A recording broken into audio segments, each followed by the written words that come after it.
Hello there. Surprise little intro. Yeah, surprise here. This is the Hammer Time edition of the Same Junkies Media, led by, this is Jeffrey Burtis. To the right of me, to the left of me, I still got to work that out, is Mr. Chris Rios, the leader of the Hammer Time squad. Hey there, everybody. Long time no see, long time no hear. It's awesome. It's boy Chris Rios back at Rios Done on everything. Look, there we go. Left, right. You gotta work on that too. Yeah, awesome, man. Joined here by me, Jeff Burtis, deep off the, pretty deep into the NBA first weekend, right? I mean, we've had a lot of great games so far, and we got a special treat for you guys here today. We're going to go ahead and bring in an long-time friend of ours, Brenner Hall, great NBA contributor here for us. Awesome. Yes, sir. How you guys? Love it. We're bringing Brenner in for one reason and one reason only. The guy's a fucking wizard. The guy knows his basketball, and it would provide a great insight to the things that we've already seen.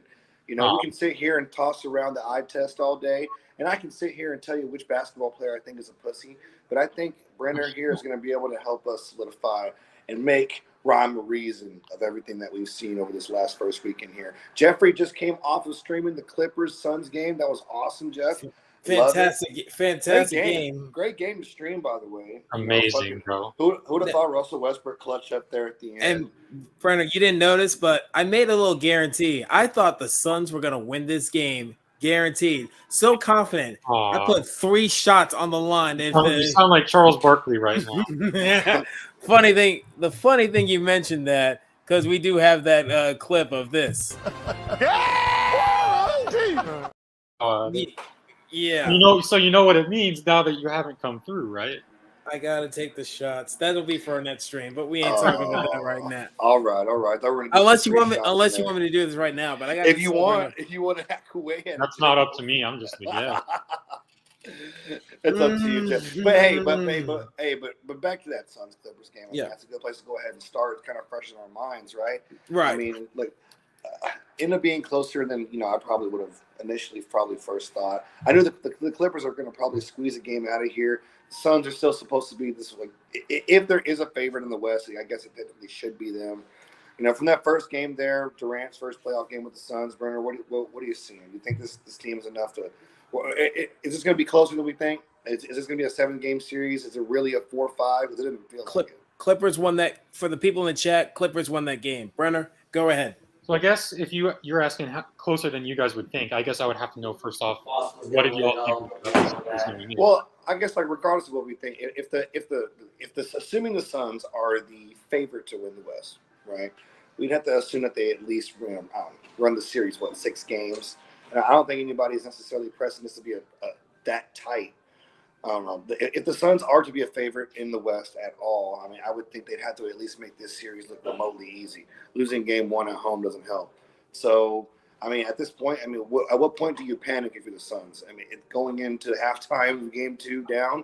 I mean, at what point do we go ahead and say, all right, you know what? Maybe they're not deserving of being a favorite of anything here.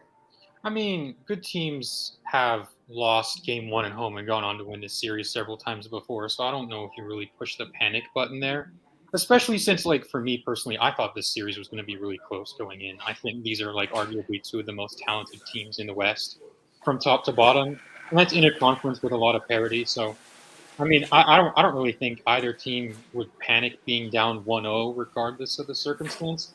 These are both teams that have the offense and a two-way tool to go in and take a game on the road. So I mean, it's not a position you want to be in. Like, obviously, if you're the Clippers, you're feeling good, especially as the lower seed. So, but is the series over? By no means.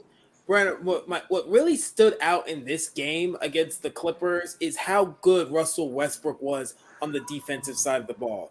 Although he shot like 3 of 14, he was god-awful shooting the ball, but his intensity and his hustle on the defensive side of the glass, that doesn't show up on the stat line as often. Like, what the eyeball test was like, wow, he was all over this whole entire game on Kevin Durant.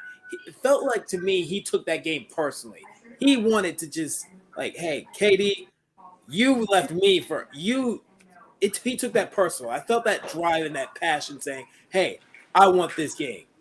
What did you think about Russell Westbrook, and what difference did he make in this game? Well, it's funny that you mentioned that, because I'm pretty sure there was a headline coming into the series that, like, Russ and KD were like, no, there's no beef going into this series or anything like that. And personally, I honestly kind of believe them. I think if you're mature, if you're adults, like it's like years ago for them. I feel like they both been on teams. In the meantime, I feel like they probably moved on from that, if anything. At least I would hope so. I would. Yeah, hope I mean, I would He's agree a there. petty I mean, type of guy, feel, so you never know. doesn't that feel like 40,000 years ago, right? Talks of actual being. JD's he's a petty, sensitive type of guy, though. So both petty, though.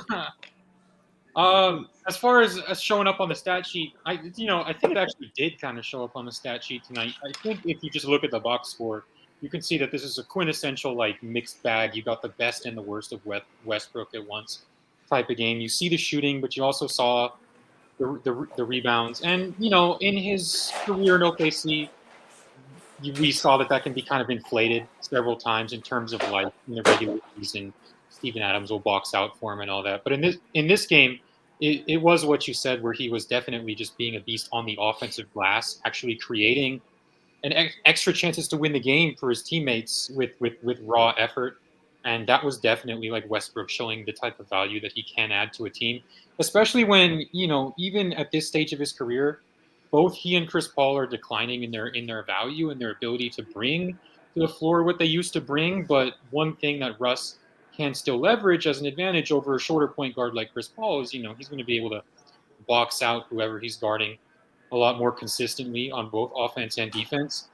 I'm definitely not as high on his performance as far as the narrative goes as you guys. I thought, not that I think Westbrook was bad this game by his standards, but you definitely got like a lot of the regular stuff that Westbrook will kind of bring on the negative side too. And like, even in terms of him clutching up, like the possession before, I'm not saying this to hate. No, yeah, You guys know that it's semi sarcastic. I mean, Yeah. obviously, Okay. I mean, to a wise extent. I mean, obviously, I'm really more thinking, hey, he could have missed any one of those 2 free throws at the end, and no one would have fucking thought twice about it. You know what I mean? Chris knows that cool ball save at the end. I thought that was awesome. That save that was masterclass. He got the block shot, that was and amazing. he decided, and made contact with Booker's leg to force the out of bounds play to where it's turnover Clippers ball. That was masterclass. That's some of the best defense I have seen from Russell Westbrook in a very long time. In a very long time. When's Paul George supposed to get? No, Paul George is out for this whole series. Paul George is out for round. this series. The whole first round. That was an amazing masterclass at on the ball late game possession defense by Russell Westbrook, which we know how mixed of a bag he is as far as his attention span on defense. Like off the ball, he can get a little sleepy sometimes, kind of like his much maligned former teammate James Harden. He doesn't really get the same attention for his off the ball defense as some other stars do, and in that regard, he's shaky. But when he tries to clamp you up on the ball, when the lights and the cameras are pointed at him, Russell Westbrook can move his feet, and he can, as he showed at the end of the game, move his hands. That was an absolutely great possession. The possession right before that, where he chucked up an ill-advised 3 with like 30 seconds left. We're gonna write that off. I just have to throw that in there. Yeah, no. I remember thinking that the whole time. I was like, Chris knows. Dude, I'm like, dude, if he would have hit that though, it would have been like, holy shit! Dwight Howard would have made a half-court 3 at the end of the game to win it. He would have gone crazy too. It's like talk about that possibility. It's like with Russ, you got to accept he's not a shooter. He's not a good jump. He's not a good jump He's shooter. not a good shooter, but he does shoot in high volume, which is one of his flaws. He's a little bit inefficient taking care of the ball sometimes. I don't know if he was tonight. I didn't keep track of his turnovers, but I also didn't hear the announcers bring it up, so maybe it wasn't that bad. No, he didn't turn the ball over as egregious as he normally did. As he normally does. For context, for anyone viewing, and Chris knows this, as I've been trying to say, I'm historically very critical of Russell Westbrook. I'm not a fan of how he is as a player. I'm not a fan of his play style. I'm not a fan of how he's dragged down the performance of teams of mine that I root for, that he's been on over the last few years. I mean, Chris, I've had some epic rants on some of this. Oh yeah. But I mean, I've grown past that. I'm being fair. Like, it got to a point where like hating on Westbrook became too normy, and too low hanging Too of a mainstream, Once right? Too everyone low hanging did it- fruit. Exactly. Once everyone did it, it wasn't Exactly. cool anymore. I want the guy to succeed because off the court, Yeah, he now is a good person. because now it's starting to become off as mean sometimes. Yeah, when Like people when people are just like yeah. dicking down on him and shit, like in the media, when look, people drag his family and when they it's like not worth the- it. the- Yeah, it's the not way worth like it. road That's fans not treat him cool. and like bark at him everywhere he goes. Yeah, exactly. When you Like, when you can't it gets appreciate what he personal, when it did. gets to the athlete off the court, that's obviously That's- not cool. Yeah, like he supposedly like has to like he has to like there's times or certain games his family doesn't even like. And Can't even Russ is go a to. great family man and a great community man off the court. Oh, so he's a great dude. He's Yeah. fucking hilarious. Like, You brought up the he's turnover. You brought up the turnover. Russell Westbrook only had 2 turnovers that whole game. Okay, and he had what, like not 8, 9 assists? I want to say 8, 9 assists. I'm gonna read his Russell Westbrook stat line. Russell Westbrook, 3 of 19. We ain't talking about that. He Yeah. had 5. He had 10 rebounds, 8 Yeah. assists, 2 steals, 3 blocks, and 2 turnovers. the quintessential game of getting the best of what you hope Westbrook can be, and also the worst of what you pray he won't be. But Right. At the end of the day, I think the story of the game is going to be that the best of Westbrook showed up at the very end, and he deserves credit for that. He definitely made some good plays tonight. Well, Yeah, let me he ask makes a you great this, play. Brenner. I mean, with no Paul George there, I mean, Kawhi is not going to drop 40 every night. I mean, who would you like to see step up for the Clippers if they have a chance of beating the Suns? You want to say Because obviously it wouldn't really. I mean, Yeah. we've been talking about Westbrook, but it wouldn't be. I wouldn't necessarily reasonably expect much from him there, right? I mean, He's not what does asking anybody too much. else. It's a tall task when he's being guarded by Chris Paul, who I'm a fan of partially because he's one of the greatest defensive point guards of his generation. But I mean, you have to expect that you have to probably say at least one of these games where Westbrook is going to shoot in high volume, like he did tonight. He has to regress to something closer to like professional basketball player levels of efficiency. Like even for bad standards, even for bad, you guys know what I'm saying. Even for bad standards, 3 of 19 is bad for That's bad. bad. Oh, yeah. That's horrible. That's not sustainable. That seems like you know what I mean. Like Westbrook, his career low is going to be, at least 10 to 15 percentage points higher than that. So you're saying you think you can realistically expect if Westbrook's going to shoot 15 to 20 times in one of these upcoming games, you as the Clippers would hope that can be a game where he hits 40% or higher efficiency. That'd be huge. Other than that, what you expect from Westbrook if you're the Clippers is probably just pushing the ball, trying to set up other guys in transition, get you second chance points on the offensive glass, disrupt people just with his energy. And obviously, his defense off the ball is erratic sometimes, but sometimes it can be erratic in a good way to where he's jumping, passing lanes and causing chaos that way. And when Westbrook's doing all of those things, that's when Westbrook is at his best, and he can give you value. Okay, are the Suns a lock in game 2? I know that we're not focusing on betting today right now, but hey, that's what I love about the NBA playoffs is that you can take good teams after losses and truly cash in on that, right? Like Suns right at home. I just don't see them losing the first 2 games. Are the Suns are locked in game 2? Do you like it? If they lose those 2 games, then they're in trouble. Then that's panic mode. That's panic mode at that point. I mean, any good team can win 1 road game in a pinch, but asking a team to win 2 road games, particularly against another talented team, like with star power on the other side, that's as sticky as Kawhi, is definitely a tall task. I would definitely put the Suns as a long shot to win the series. You would be highly confident the Clippers are going to win if they win next game. I mean, I think when teams come back from 2-0 down, losing both at home, that's like Clutch City Rockets type of comeback that happens like once in a generation. Right, but pattern game 2 specifically, game 2. That being said, will that happen?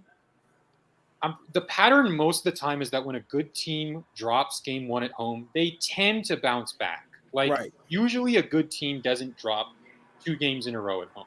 Like we've seen this over and over again. Like when Houston would steal a game from Golden State earlier, when they would do it vice versa on the road. Yes. Those series would often go back and forth. Back when that rivalry was at its heyday, it happens a lot in other series. Obviously, the ups and downs of Milwaukee's rise to the top of the NBA has demonstrated that before too. I think Toronto back when Toronto was keeping Milwaukee out of the finals and keeping Giannis from being treated as the best player in the league. Toronto.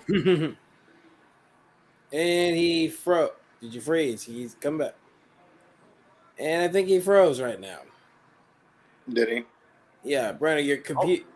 Did I just click out there? Oh, he's Okay, good. He's okay. back. All right, Yeah, you're I'm back. I was just gonna say, my bad. There might be something shaky going. No, but we heard what you said. Yeah, We got it. yeah, Definitely yeah, losing for sure. game one doesn't put Phoenix out of winning game No, two. No, absolutely. 100%.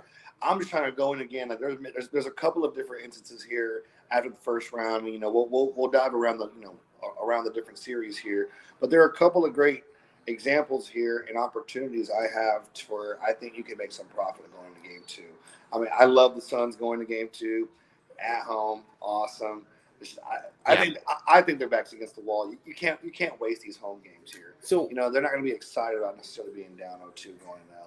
Right. But what do the Suns need to do to not drop game two? What would you if you're in the coach's meeting, you're talking to your players, what's the game plan? What do you have to do that didn't work in game one, in your opinion? Well, firstly, I will say probably if there's any series where you can bet on the team to win, and I don't think this is likely, but if you're looking at a team to steal 2 road games, the Clippers don't really have a very good home court advantage. So I guess there's that to keep in mind. Obviously, they play in Lakertown. They play in Laker Stadium until they get their Inglewood Arena in the foreseeable future. So there's that to keep in mind. As far as what they need to do differently, let's see here. Well, for me, Zubac cannot be a monster on the glass. DeAndre Ayton has to step up big time and just keep Zubac off the glass. Zubac in this game, I would say he had 15 rebounds, 11 of them defensively. Can you give me Jock Landale's stats real quick? Landale. Jock Landale. That might seem like a weird question. Dude, he went off today a little bit. He played only for 8 minutes. The center for the Suns, correct? Yeah, the backup center. 8 minutes, 1 of 3 shooting, 2 for 4 for 3. 2 for 4. Tony was like gassing him. Basically, I'm looking at his big man stats though. How many rebounds and blocks did he have compared to Ayton? Two rebounds, 1 assist. Okay, so and one block. Okay, I was just asking that just because in the few minutes that he was in the game, he seemed more active at boxing. Yeah, dude, didn't it seem like for the couple of minutes he was in there, he was everywhere?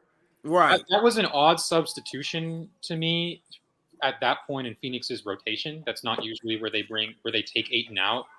Yeah, so that would be indicative of something there for sure. Some of it is also just when Kawhi Leonard's making pull-up threes on everybody, there's not really a great defense for that. Especially when there's no screen and he's just kind of doing it in transition or in isolation or something like that. Right. There's not really a way to defend that. Eric Gordon got going at different points in this game, particularly early, and he had 1 big 3 late. I mean, it's a cliche to say this, and it's not, something that you particularly expect to hear some sort of coach's level insider stuff. This is something that Stephen A. Smith on ESPN could tell you. But it is a cliche for a reason that, if the star goes off for 40 or whatever, 35, whatever the hell it was, you can't let the other guys have these moments of flashes as well. When the star goes off, it needs to be because you stayed home on single coverage and didn't let the other guys have any moments. And Westbrook had his moments. They did not box him out. Eric Gordon had his moments tonight. As you said, Zubac had his moments on the glass. So I would expect that they need to figure out their defense. But at the same time, Phoenix doesn't project as a very talented defensive team. Oh, they're pure offense. When I look at them, I see pure offense. Also, the point of Eric Gordon, 50% for the field Eric Gordon had with 33 minutes, 19 points. Yeah. And you can't let that happen and expect to win in the same game Kawhi's going for a lot. You need to pick one. And as a Rockets fan, I can tell you this, Eric Gordon hasn't been good. I was about to say, where's the Rockets angle on this? Eric Gordon hasn't been good for quite some time. Part of that is, obviously you're going to manifest positive things when Eric Gordon is actually surrounded by a playoff caliber team that's competing and not filled with toxic rookies and a terrible mess of an organizational culture. But Eric Gordon, like his efficiency has not been that high in years. Like that's not average for him. He's usually these days he should be more of like a 12, 13, 14 point on like closer to 40% shooting type of guy. And what do you know? This game was won or lost by like 5 points. It was that's a difference. 115, 110. When you go from 19 on 50% to 12, 13 on 40%, that's literally the margin that this game was lost by. So yeah, I mean the game was tied going into the final 45 seconds, I believe. So Eric Gordon is not normally that efficient of a guy. I think he's a good player. He's got talent, but I mean but not a 20-point consistently. He has not been tested in playoff caliber situations like this in quite a few years. He has not demonstrated efficient habits in a few years, and it's.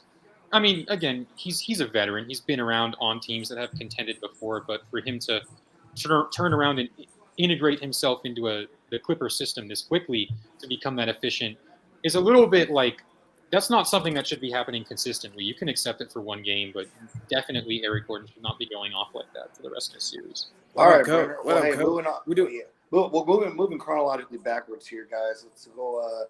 Catch me up on this Bucks Heat game 1. So, from my understanding here, Giannis left 10 minutes left to go. The Heat ended up winning by about 15 points. So, my question to you, Brenner, when we were chatting earlier, was going to be just, I mean, was the game close when Giannis left? No. Okay. No, it was close when he left. So the Bucks went down by double digits early. They were down by like 14, 15 early, and then when Giannis was in the game, they went on a run, and they had it pretty much tied, I recall, when Giannis left the game with an injury right after. I'm assuming my boy Jimmy Buckets went ham. He was good. He was 45, good, dude. Jimmy Butler is awesome, dude. All that guy does is show up when the going gets tough. Jimmy Butler minutes. Probably like just literally, like only literally the most underrated player in the league, just because, I mean, he's not a superstar, and no one would call him a top 10 That's a tough title to get. I don't know about that. I mean, dude, he's not a top 10 basketball player. He's not a superstar. He's not even really consistently an all-star, and he's got the Miami Heat doing shit every other year. So, I mean, I don't know. I mean, every other year. Last year, they were pretty solid. You can't be a superstar every other year. That's what I'm saying. He's not a superstar. That's the point. Chris, he's not at all, huh? I like Jimmy Butler, though. He's a good person. He's a funny guy. I love his personality. He's awesome. I love He's a competitor, too. 35, 11 assists, and 5 rebounds. That's what Jimmy Butler did. Dude, that's what Jimmy's going to give you in the playoffs. Dude. Yeah. See, in 43 minutes. The striking thing about this game, I don't even need you guys. I don't even, like, with all due respect, I'm not even going to wait for you guys to ask me a question on this game. Go, bro. Go in. Go ahead. The striking thing about it is the Bucks performed amazingly on offense. Like, if you look at Drew Holiday and Chris Middleton's stat lines, just look at those for me for a second. You can shout them out to the audience. Chris Middleton, 33 minutes, 12 of 20. Jesus. 7 to 10 from free throw land. 9 rebounds, 4 assists, 33 points. You drew now, too. Drew out 35 minutes, 6 of 18 from the field. That one was a good plot. 7 rebounds, 16 assists, and 16 points. How many turnovers to get the 16 assists? Turnovers for Drew Holiday, only 1. Yeah, that's incredible. And Drew Holiday's an elite defensive guy, too. So those are stat lines that you look at them and you're like, those are exactly the type of stat lines a team needs to win if Giannis is out injured to still win the game. You're like, you just can't ask for anything more than that. Bobby Portis also was fantastic scoring on offense. I mean, I'm sure he filled up his stat line a fair amount too. 9 of 15, 21. 9 of 15 with 21 points. And they scored 117 to end the game. You can't ask for more than that. The problem is they allowed Miami to get 125, and that's 130 actually. Oh, yeah, even worse. And that speaks to the value with Giannis that people forget a lot, and that sort of, for me, I still rate him as the best player in the league. It's the forgotten side of Giannis, where players like Joel and Jokic might score more in a given night. But, I mean, Giannis in the playoffs, his two-way value, his ability to be a bona fide defensive player of the year any given night is just so important for that team.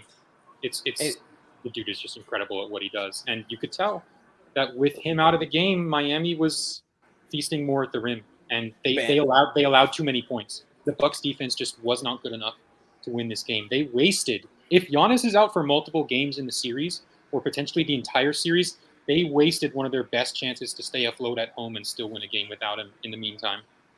And probably just generally overall win a championship again. I mean, the East for the most part is, they'd have to face a test. It's a two-way. The East for me has always been a two-way race. It's either Milwaukee or Boston. If Giannis is out for an extended period of time, it is Boston's conference to take. Yeah, and whoever they would have played from the West would have been as comparable of a foe as the Celtics. So, man, it would have been a good. I mean, this is a prime year for the Bucks to go ahead and get a second one for Giannis. They have to get it done. And also Philly, the Sixers. I have no. Can you get past the first? Can you get past the second round? You don't have faith in Philly. We can bounce the Sixers. I mean, I'm sure Brenner's got a great take about James Harden's contribution on this team. Oh yeah, Rockets fans. I'm too biased, man. I'm too biased. You're too James Harden, James Harden is the opposite for me as Westbrook, where I hate him as a person off the floor. I think he's terrible as a person off the floor. I agree. But, like, for the sake of the city of Houston's legacy, he kind of needs to win just to validate those Rockets teams that we had that should have beaten Golden State, if not for Chris Paul's injury. Fuck anyone who says otherwise. We were about to win the title that year. We were going to sweep Cleveland. Fuck all y'all haters. I cried so much that year. Houston would have no doubt beat the Cavs. I've never had my heart ripped out as a sports fan more. Not even when it came out that the Astros were like cheating bitches, but it is what it is. Well, I mean, hey, really quick about the Sixers. I mean, they're matched up with the Nets, which I don't think anyone's giving the Nets a chance to keep it close. They have the freest. Yeah, so I'm saying that no one's giving them a chance. I mean, like, the Nets are just there, playing an obligatory series. If they would have been in the play-in, even as the 6th seed, they would have lost.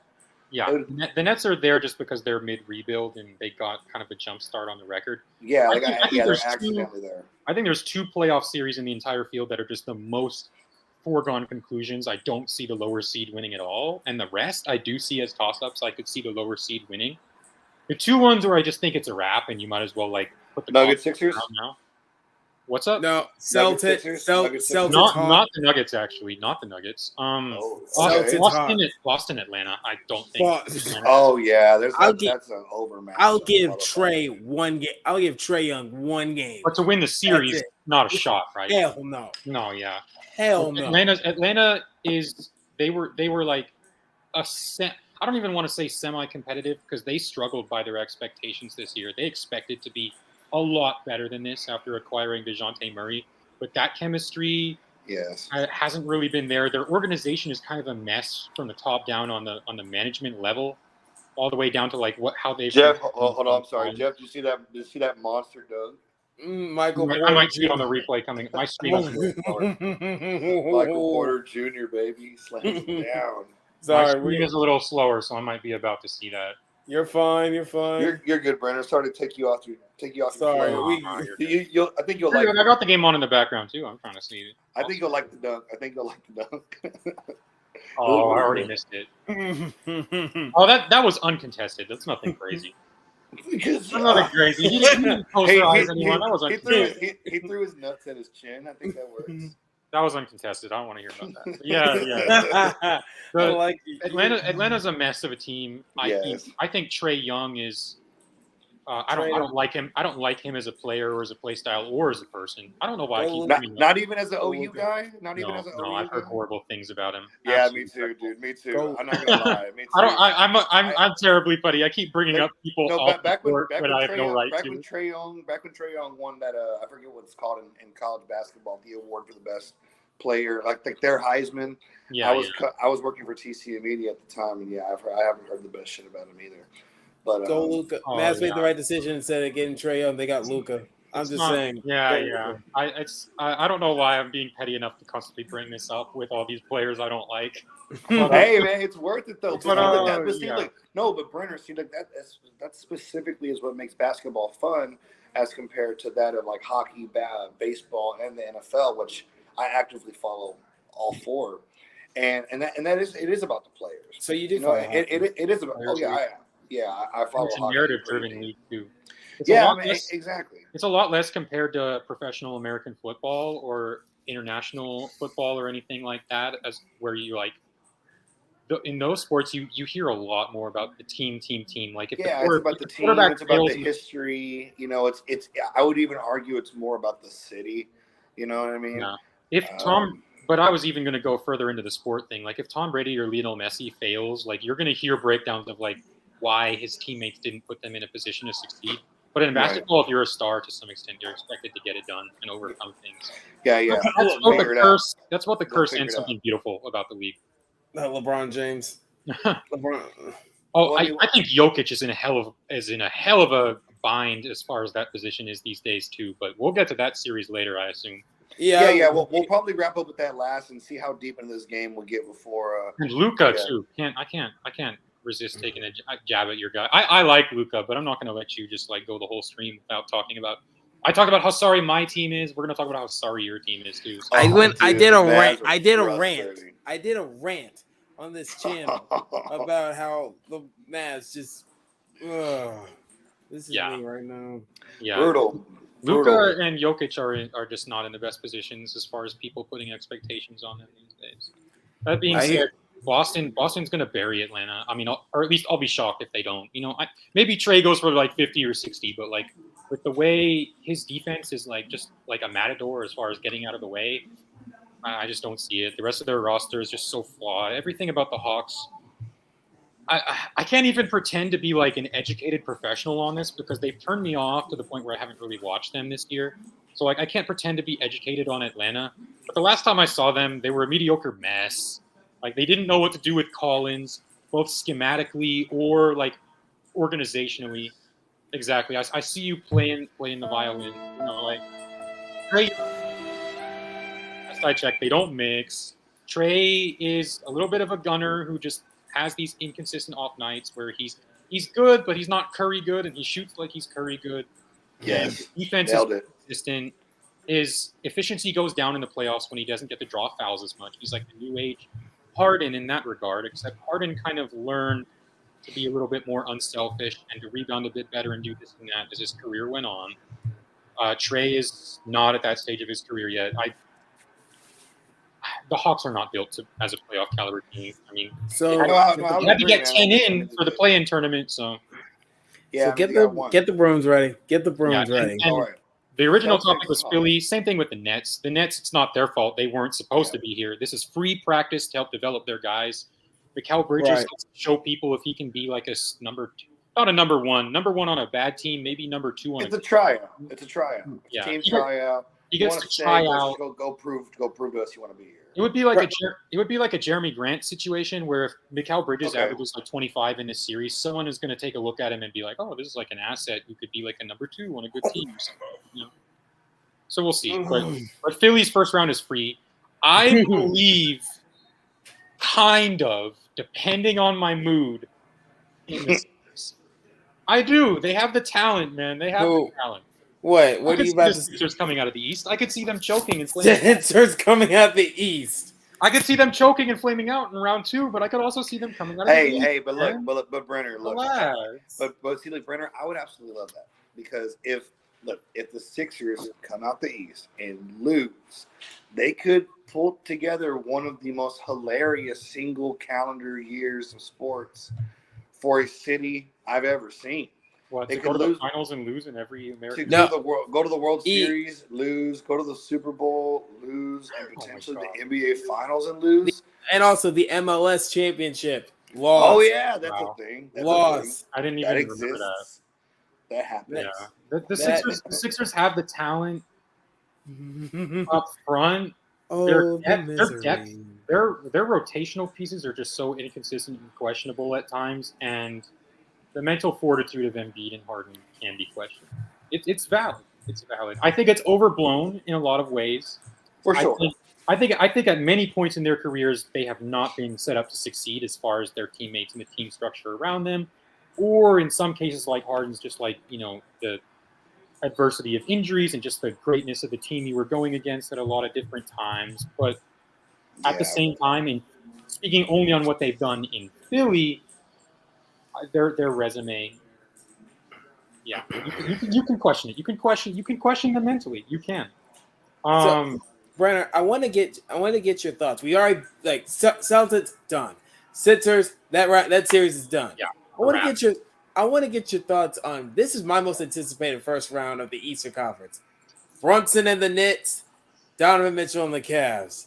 That is my most. I'm like, Yeah. I believe the Hey, Knicks. from social media, you would think the Knicks just went to the finals. So I don't really know why we're even talking. They're doing what? Are they doing a conference touch of anymore. Beverly after a play-in game celebration? Yeah, it's as ignorant as you think he would be and more. Oh, you're saying Knicks fans are being like Cowboy Yeah. Knicks fans are insufferable like about it? They're Yeah, fucking stoked. As It's they already tend a to be. wrap. Knicks As fans are the Knicks Cowboy fans are fans. insufferable as soon as they like even remotely things seem to be going well. As we I mean- remember from baseball, since we brought that up, we want Houston. Oh my god. Are you sure about that? Exactly. But Hey, here's my thing: the Knicks fans are the Cowboy fans of the NBA. Yeah. It's Win one game, you think you're going to win the series. Win one Cleveland- series, you're winning the Super Bowl. I'll tell you this. On paper, Finals. Cleveland is by far the more talented team. Like For sure. not even close. Defensive player of the year, Mobley.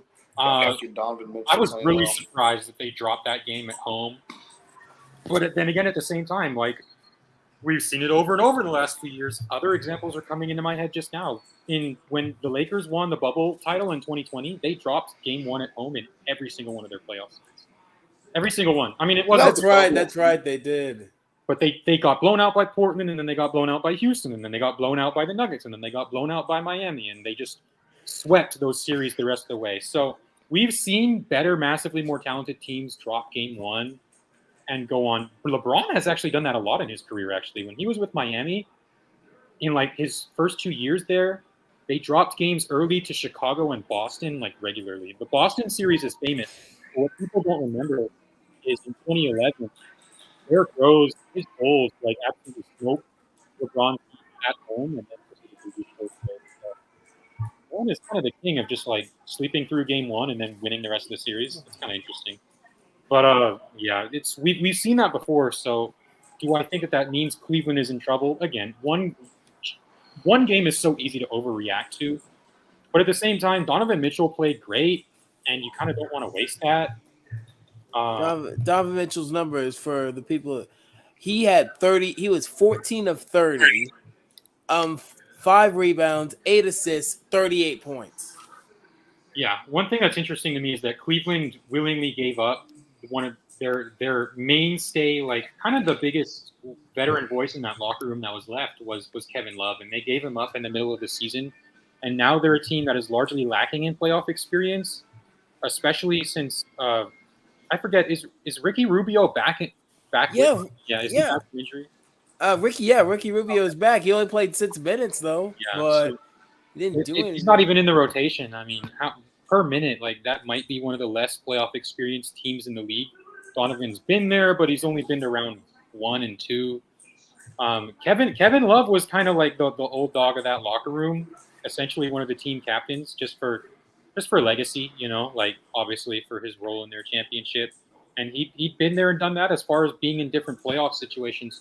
So it's interesting to me that they let him go and they didn't wait for a buyout until like later on. They didn't really value his contributions as far as steadying the locker room for a playoff run. Maybe that comes back to bite them. I don't know. I try not to play armchair psychologist with sports. I mean, guessing at teams' mentalities is usually really weird to me.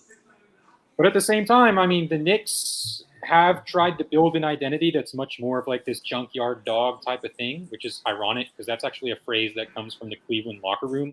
Like they award like a ceremonial, like they dump water on whoever like was supposedly the highest energy guy after big games, and they call him the junkyard dog of the game. And they got out junkyard dogged by the Knicks in that game. I don't know. I mean, I just the discourse around New York sports is kind of repellent to me. So I haven't really paid attention to the Knicks this year. I just know they're good, and they weren't last year. So I can't be that informed on the series. Well, so that series is a fun one either way. It's one of those series that whoever wins, you're going to call their season a success, and you look at both of them and they'd probably lose a first round matchup. If either one of them had to face Bucks, Sixers, Celtics, not a chance. It'd be over. But they have to play each other. It's kind of like whenever the Chargers and the Jaguars played in the wild card last year, Jeff. I looked at those two teams and was like, man, someone has to win.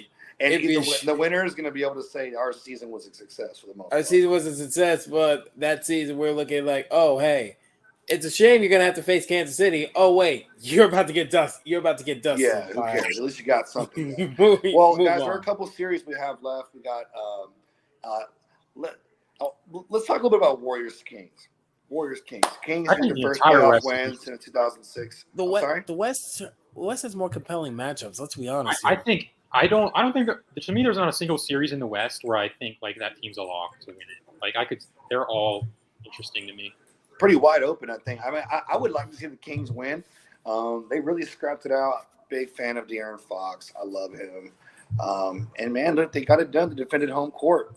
So I don't know if they're going to be able to do that going into game 2, like I was alluding to earlier with the whole looking for value and plays going into game 2 of the series, or really at any point in the series, more particularly good teams coming off of a loss. The Warriors are, that the name of the game of the season has been their record on the road. It's been ass. They're night and day on the road and what they are at home. Chris, they didn't get it done first game on the road, so I'm really, really hoping we take the Warriors here game 2 and make some money off of it. I kind of look one of the burner things. Chris, the Warriors finished the season 11 of 30 on the road. See, there you go. And but look at their home record. It's like the same thing, but opposite. Hey, yeah, It's a little bit skewed. Well, You have to think if you're a Warriors fan, you have to be optimistic that that's skewed by injuries, just because your stars were out and role players at various points in the season, and role players are the ones who tend to play better at home. So. if they want to win, I feel like if the Warriors want to win this game, Andrew Wiggins gonna have to step up. Gary Payton and Jordan, they're gonna have to step up big time. Wiggins had his minutes limited in that game. I think he had to come off the bench. Yeah, he came off the bench. He had 28 minutes, 7 of 16, 3 rebounds, 1 assist, 4 blocks, 17 points. Wiggins has grown into a good defensive player. He's going to be a big part of what they do or don't do. Yeah. Hey, Brenner, I'm curious at some point. Go ahead and go off here, but I personally love De'Aaron Fox. I'm kind of curious of what you think about the kid down there in Sacramento. He's really good. I mean, I'm loath to pay attention to Sacramento closely. Exactly. Because I feel like that organization just fucks up and screws over their players. They'll waste talent, yeah. It happened with Boogie Cousins when he was in his prime and All-NBA material. It happened with De'Aaron Fox when they gave away Tyrese Halliburton. As good as Domas is, and I like Sabonis as a player, but he's not on Fox's timeline. Like, they should have – I guess it paid off temporarily in the short term because it got their team in the playoffs this year and like away from being a laughing stock. But long term, I think they're going to regret giving away Howie because I was a big fan of him, and I think he and Fox had a bright future together. Tyrese Halliburton was awesome. Yeah, I mean, he's gonna be awesome.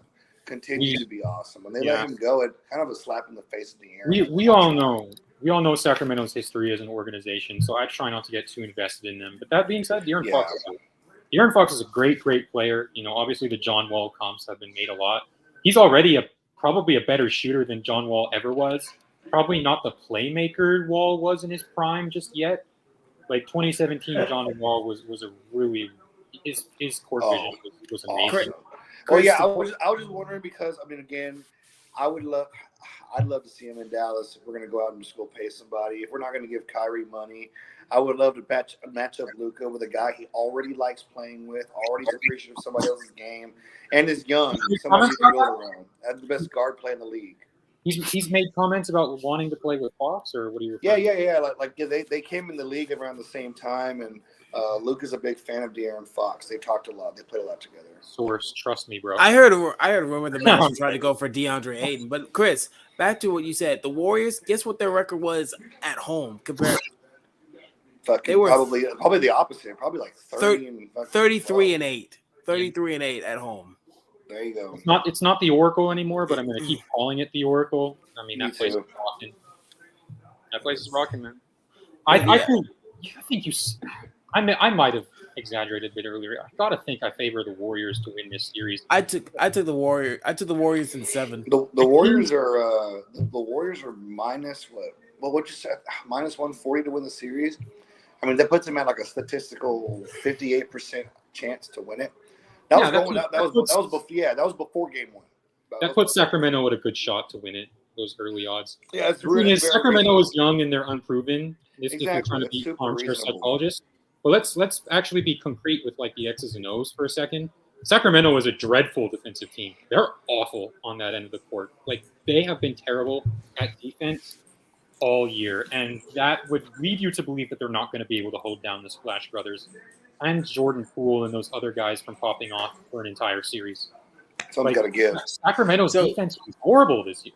Absolutely god-awful. They were a run-and-gun team. They needed to outscore people. I mean, if the Warriors hit just one of those two late threes there at the end, I mean, it could be a completely different game. It's only a 3-point game. This was a anyone shootout. could have won that basketball game yesterday. Let's just be real. And if it comes down to defensive problems, I would trust the Warriors a little bit more because Draymond can make plays. Steph can't, he doesn't play a great defense, but he can play enough. And Klay Thompson, Klay Thompson, if it's back pre-injury, Klay Thompson was one of the best defenders on that team. But now you have Jordan Poole, Gary Payton. They're getting older. This might be the last ride for the Warriors. He gets more minutes. Yeah, Wiggins is going to be Kevon Looney is great as a defensive big man too. Oh yeah, fantastic. I remember some of his switches onto James Harden back in. It's weird to call this back in the day. It was only a few years ago. Right. But he defended prime James Harden as good as any big man ever had, which is to say he still got cooked, but less than you'd expect. So Kevon Looney is great defensively. The Warriors have the pieces. The Kings have not shown the consistency. The Kings needed that win. They needed to say, "Oh, hey, we took the first game against the defending champions." It's good to get it out the way with because going on the road would have been hard for the reasons we just brought up. You get 2 games at home here right off the bat, right? You own the home court advantage anyway, and they know they haven't won a game in a very long time. You're going to have to get it out the way with. Losing game 1, although not necessary, would have started to kind of get in the heads of, again, the whole – we're not going to sit here and, split hairs between the sports psychology of this shit. But you have to think, at least from a fan's perspective, it's set the tone. Yeah, it's nice to get it out the way with. They could lose the next 2 games, and it's not going to feel as bad as it would if they went down 2-0 first. It's an important moment and an important year for the Kings. They got to show up to the playoffs and actually announce that they were there. They get to say that they took a game off. They got to sell tickets. Hey, a funny note on that actually. The Kings first round game tickets, I believe, were $500 on average. Yeah, and then the Warriors were $240. Scarcity creates demand. Right, literally, right? Supply and demand, guys. Okay, so. Should be one last series. Yeah, one last series here. We can kind of get to wrapping up the show. Lakers, Grizzlies, for a million different reasons. I want to see the Grizzlies shit themselves. It'd be funny. Yes. Grizzlies hater energy, right? I'm a TCU guy, but fuck Desmond Bain, honestly. That whole team, Jared Jackson, they're they're posers, dude, and it's so frustrating to watch them. It makes you want to just say, you know what, what a better time to root for LeBron. I'm so glad that, I used to think for the past couple of years I was the only one feeling this way. I'm so glad that young, likable team has quickly, the zeitgeist around them has just shifted. They did it to themselves. Exactly, bro. They talk so much shit.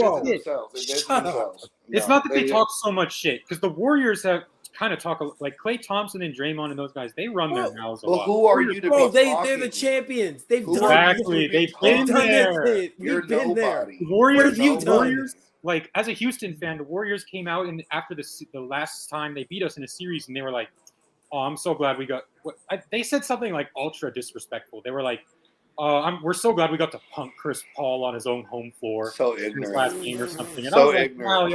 I can't say shit. Because they're the champs and they've been there, bro. You can't say shit to the Warriors because they've done it. The only one that the Warriors can't talk shit to is LeBron, because he's the only one that's beaten them when they're he's beaten them. LeBron is the one that's wait a minute, y'all are talking shit to me? And Kawhi Leonard. They weren't healthy for that. If they had KD, they would have easily won that series. If they had KD and Clay Hole, they would have won that series. The only team that challenged them with KD healthy was Houston that first year when Chris Paul was still in his prime. So we know how that ended.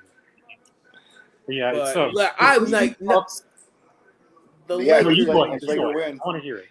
No, but Lakers. Huge give me the Lakers. I want nothing would please me more than see the Grizzlies get out. I'm like, bro, shut up. Bro, I've been a Laker hater my whole historically my whole life, but God, the Grizzlies talk so much smack for a team that hasn't done fuck all shit.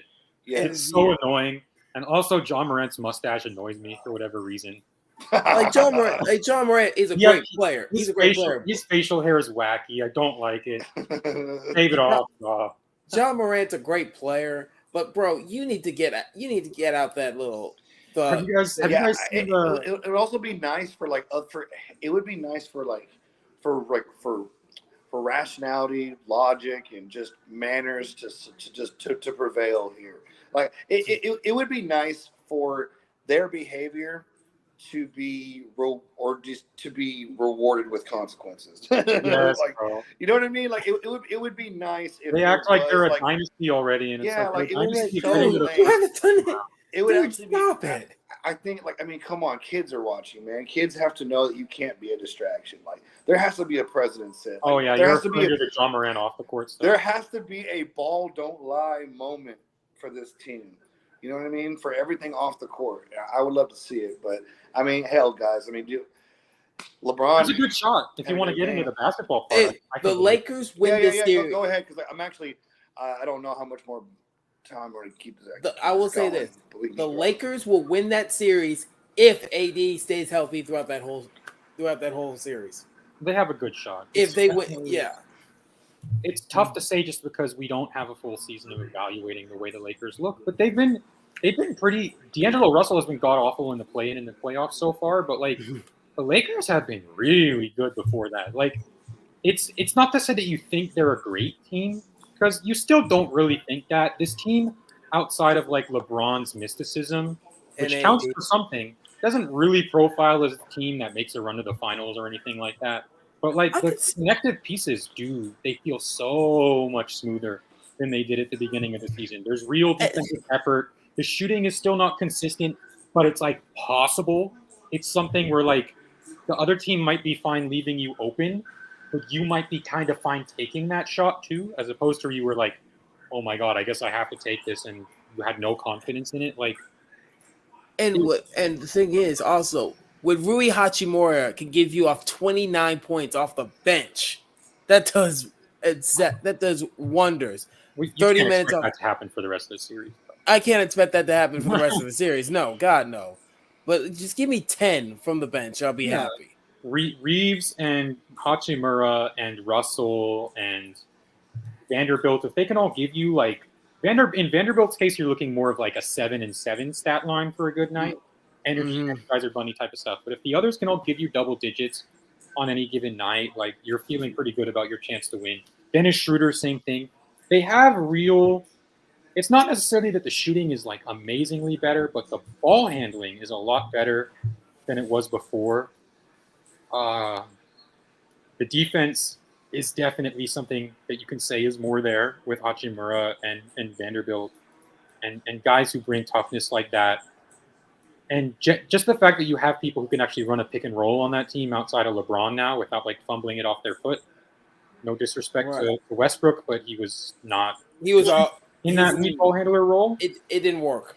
We've seen it. It didn't work. That team is dangerous. They're a tough out for anyone in the West. And they play defense. They are a really good defensive team. I look at that defense. Fantastic in that. I'm like, they clamped down so hard on the Grizzlies in that game. And on a coaching level, I think Taylor Jenkins has been a good coach so far, but you have to question those minutes where he had Jaren Jackson out of the game when AD was still in the game. That doesn't seem like very good coaching right there. Like you would think that as the opposing coach, you would not allow the other team to let AD have minutes just feasting against your backups, especially when your backups are like your backups. Like your two main centers are already out with injury. Jaren Jackson has to be matching his minutes on the floor with Anthony Davis. There's a reason he was in the DPOY conversation, just like AD regularly is. And that was questionable coaching on Taylor Jenkins' part, and that might have contributed to them losing the game. Because Jaren Jackson played fantastic. Right. He did. Put in Jared Jackson, 37 minutes, 13 of 21, 31 points, 31, 5, and 4. Yeah. I mean, what more could you ask for? But John Morant only had 18. That's Hey, pedestrian for him. Not terrible. That's But I mean, he did pedestrian. get hurt a little bit, right? My understanding. I think he a lot of did. guys in that game did. Like, We had a he lot fell of guys. super hard. He fell like super hard or some shit on his arm or on his hand or his wrist or something. I think. Yeah. They were talking about that. I don't know how serious it is. One of those things we're going to have to wait till tomorrow morning for it. But Yeah, was he on the bench in crunch time? I forget. I don't know. But I know that they were being very conservative with him at the end of the game. So Right. for sure, no. If at all, it's for the hand for sure. We'll keep an eye on it tomorrow morning for sure. I'm taking the Lake. By the way, I'm taking the Lakers and sits. That still stands. Yeah. I was going to say, like, yeah, Brenner. All that all that being said, we all want the Grizzlies to lose. But now the Lakers won game one. Is it safe to say yet that the Lakers are now your favorite to go ahead and finish it off from here? I know it's very early. It's only one game deep. Yeah, you're already a little biased one direction anyway. Do you think they can go ahead and finish it out from here? They got the one game. I try to let my head do the predictions and my heart My do the hopes. I try to keep those separate. You know, like I understand. I've been like a competitive, like serious, like NBA junkie for too long. Look at the same For me to like be making predictions after one game, I just like in the playoffs, one game is just not enough to make a prediction. I see it go every way. Brenner, all the time. What would make me very happy? I don't want to be controversial. I'm not like y'all. What would make me very happy, and nothing would please me more, is if the Lakers sweep the Grizzlies. That would make me so happy. In a league where Kevin Durant, Devin Booker, and Chris Paul and Joel Embiid and James Harden are all on the same teams, it's somehow the Grizzlies that are the most unlikable fucking team. And I'm here for it. Fuck insane. I love it. Jeffrey, yes. I'm about this stream is absolutely draining the fuck out of my battery. I'd like to go ahead and get us to a conclusion, if at all. Okay. The Nuggets Wolves series is happening right now. The Nuggets are up 10 at home. Anything you'd like to talk about in regards to this series before we wrap up the stream here, Brenner? The one thing I will say is that I worry about the Nuggets a lot. I know we said we were going to get to that. Their roster, the pieces are kind of there, but I don't know. The consistency from these guys at times is just kind of shaky, both offensively and defensively. Like you look at the team and your initial thought is like, oh, well, you know, a team with Jokic on it is going to be challenged defensively in the playoffs and pick and roll situations. I mean, you're like, well, they do have some good personnel around him to help with that now. They have Aaron Gordon. They have Bruce Brown, who's fantastic. They have KCP, who's fantastic at the guard position. But at the same time, you're like, still, that trio of Murray, Porter, and Jokic is just not very good defensively.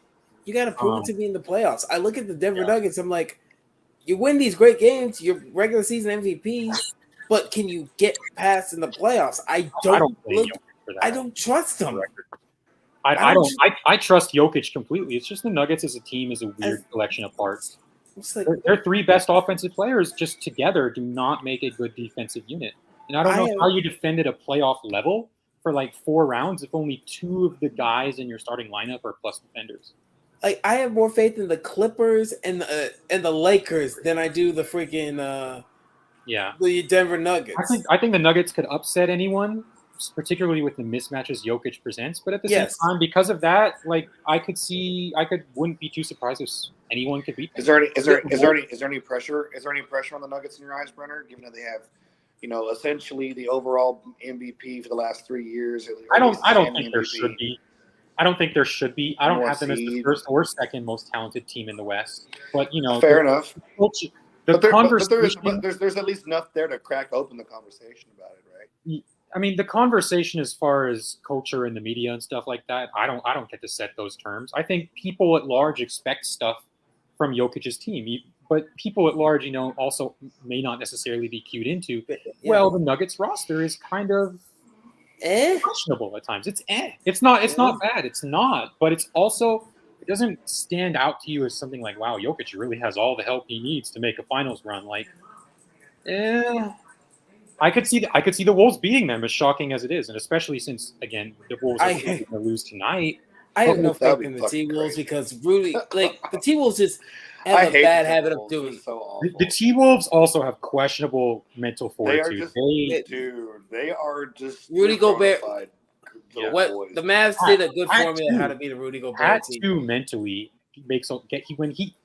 in poker they call this being put on tilt, to where like you guys know what I'm talking about. You gamble on sports. You ever gambled on poker before, where like the odds just don't go your way absolutely. once. So now you're on tilt. So now you're making bad decisions that are in your control. Yeah, Because dude, your you're emotions chasing. up, something that you couldn't control happened, and now you're emotional about it. And now it's affecting you even more. Cat has that a lot. Like he gets in foul trouble and stuff after one call. Kind of puts him on tilt. Like the playing game was like all I needed to see. I'm like, yeah, Cat, you cannot be in foul. You cannot be in foul trouble, and without Rudy Gobert. And Chris is going to be out of here because I think his thing died. We can hop off in like the next minute or two, but exactly. Yeah. Cat has shown that over the last few years. Mentally, they're questionable, but at the same time, their offense, Cat is just a great offensive player. Mm-hmm. Anthony Edwards can light it up. Their offense was so good this year that you have to look at a team that has some defensive shakiness in Denver. Yes. To say that they have a chance, right? So. I'm looking at this game right now, and I'm like, Denver is right now 9:35 in the third. It's 59-44. It's about what I expected from this game. Because Gobert, while he's a great defender at the rim, just kick it out, 3-ball. He's a sitting duck. He's a liability. They have the size. I thought that aspect of Gobert's game was a little bit overblown. I thought the scheme in Utah did not put him in a good position in that regard. Where the Utah's perimeter defenders were so bad on that team, they were constantly getting blown by that Rudy had to come over and help, and then the driving kick was always available. But you're not wrong that like as on the perimeter, especially on switches and stuff like that, and on the offensive end, Rudy has holes in his game. I think y'all know that. The question, the bet that the Wolves are making is that if you put him next to an all-time perimeter big man, like someone who can shoot from all over the floor, like Cat, does that give you the type of balance that you need on both ends? I don't know about that, given and Jokic can match up well with Rudy because he just make decisions. He's like a point guard that's just a center. And it's a good defensive hiding spot for Jokic, too. He doesn't really need to get stressed out in a one-on-one matchup. Mm-hmm. He can float around and kind of be hidden more easily because Rudy's not really an offensive threat in that regard. So it's an interesting series in terms of matchups. You do have to give the Wolves a chance because as a team, their offense is great. And as a team, Denver's defense is shaky. But mentally, in terms of like playoff resume, Denver has shown that they can go further than Minnesota, so you have to favor them. And welcome back, Chris. You charge your phone and everything? Put it on the charger? Yes, sir. I'm back. We were just talking about Minnesota's shaky, like, mental consistency in playoff situations before, or play-in, as you would have it. And if you have some shit to talk there, by all means. Because, Chris, we watched that game at your place, and we were just like, bro, T-Wolves, what are you doing? Right. Man, I don't know. Again, I'm not the biggest advocate of Cat. It's so hard to pay attention and care about him. I mean, I'm pretty tapped into the social media aspect of the NBA, and there's just so much slander to go around for Cat. Have y'all seen those videos where he's like actively trying to sound tougher or lower voice for interviews? I was about to ask you guys this earlier. If we're going to talk videos, have you seen the one where this like former coach breaks down John Morant's game and says he's just constantly palming the ball and traveling? Really? No. Yeah. There was like a viral one where a dude like just went out there to shit talk John Morant and like played back tape of like 40, 50 different plays of John. He was just like, look at that, travel. And as we talk about the mentality of the T-Wolves, as the T-Wolves just fouled Michael Porter Jr. on a 3-ball and he got the shot to go in, that just goes to show like dumb plays, just literally. And Minnesota. What? Let me add to that. Minnesota's not scoring enough to beat a team like Denver either. We were just talking about how their offense against Denver's shaky defense was the reason to believe in them, but they only have 40-something in the third quarter. 45 in the third. They're getting locked up. That's not going to get it done.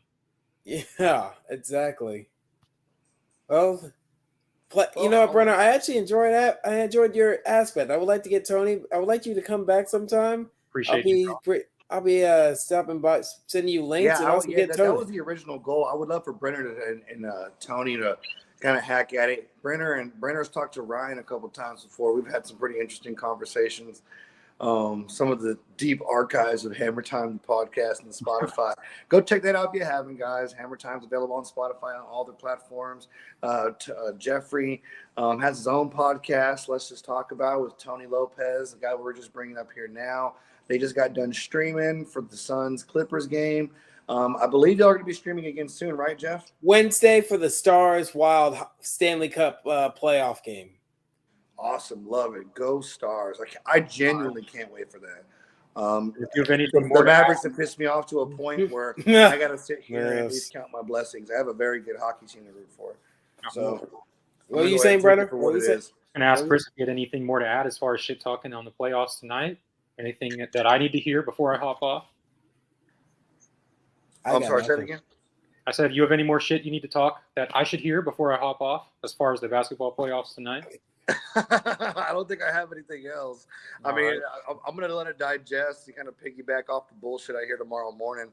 I pray that everyone's healthy going into the next games here, but overall, I mean, I'm waiting to soak in the Grizzlies' first game loss and hope that it gets I want Bucks are in trouble if they don't get Giannis back. That's all I'm going to say. Bucks are in big trouble. Bucks are in trouble with that injury. Bucks I know Miami lost Tyler Hero too, but he's no Giannis. No, of course not. Not even close. Well, all right, fellas. Brenner, we'll go ahead and wrap up the stream here. Brenner, where can we find you? Appreciate you joining us today, guys. Brenner Hall, everybody. Brenner, if anybody wants to reach out to you on social media, where can they find you, if at all? Yeah, I mean, I'm on Instagram. It's just my name as spelled on your screen. First name, and then my last name is Hohl, pronounced Hall. So my Instagram is just Brenner Hall, if y'all remember that. All right. If you want to find me. Gotcha. I don't really use Twitter that much anymore. Check his media page for all the other streams here for Jeffrey Burtis and Tony. Yeah, absolutely. Guys, thank you all. That's going to be Hammer Time for today. It's been a fun NBA first weekend. We got a lot of playoffs to go. Thank God it's early. We have another month of basketball. It'll be fun. Brenner, let's link up again here in a couple of weeks and do some more work with Jeff and Tony. There's a lot of opportunities here. These guys are going to be doing live streams through games. Those are 3 hours long. You want to hop in at halftime and hack away? Awesome. We'd love to have you. If y'all would have me. Appreciate it. Absolutely, man. Hey, well, y'all have a good night, guys. I appreciate y'all. We'll see you in the winter, sir.